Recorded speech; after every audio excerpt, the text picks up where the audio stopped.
ஆதிச்சநல்லூர் தொல்லியல் தலம் எந்த மாவட்டத்தில் உள்ளது? தூத்துக்குடி. ஆதிச்சநல்லூர் தாமிரபரணி ஆற்றங்கரையில் அமைந்த இயர்லி அயனேஜ் தலம்.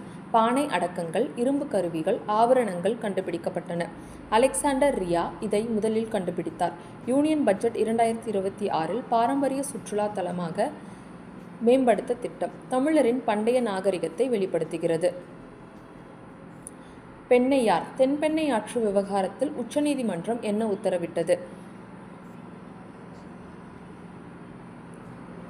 நடுவர் மன்றம் அமைக்க. தமிழ்நாடு கர்நாடகா இடையிலான நீர் பகிர்வு பிரச்சினை.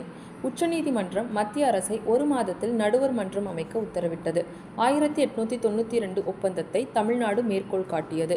நந்திமலை கர்நாடகா முதல் கடலூர் தமிழ்நாடு வரை 497 கிலோமீட்டர் ஓடுகிறது. காவேரி போல சட்ட ரீதியான தீர்வு பெற உதவும்.